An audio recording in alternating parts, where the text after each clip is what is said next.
We're going to delve into verses 45 through 50 of Surah As-Saffat. These verses of the Quran are giving a description of the people of heaven and the pleasures that they indulge in. And amongst the pleasures that they indulge in, these verses of the Quran tell us that there are glasses that they are drinking from. And we know from these verses, other verses of the Quran as well, that these glasses that they are drinking from, one of the things that they drink from is this khamr, or this wine that Allah subhanahu wa ta'ala says, خَمْرٍ لَذَّةٍ لِلشَّارِبِينَ, for example.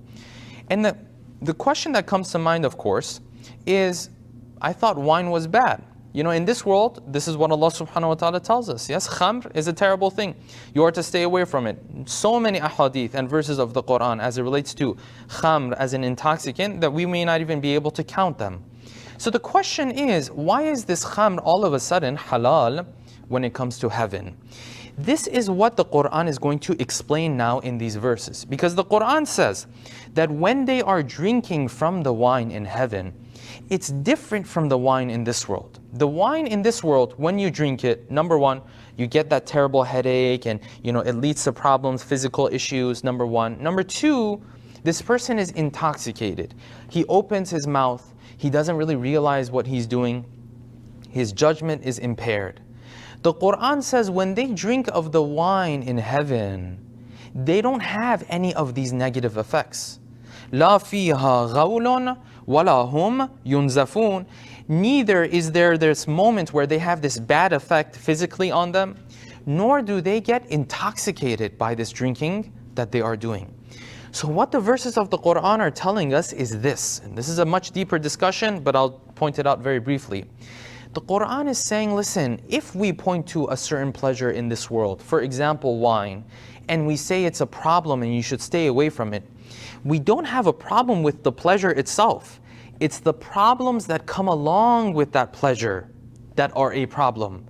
Otherwise, if you lived in a world where that pleasure did not come with those problems, then Allah subhanahu wa ta'ala would not have a problem with it.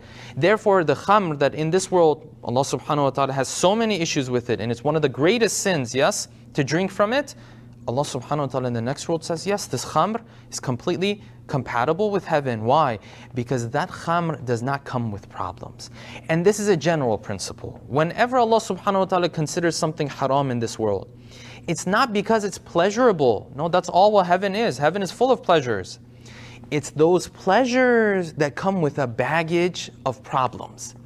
And if you look at our religion in this way, you understand that Allah subhanahu wa ta'ala is not trying to make life more difficult for us. He's just telling you and I that if you consider this haram, or if I consider this haram, it's simply because this particular pleasure comes and brings with it a number of problems. The problems are more than the benefits. And this is exactly what we read in the verses of the Quran. Allah subhanahu wa ta'ala says, as it relates to khamr in particular and intoxicants, He says there are benefits in it.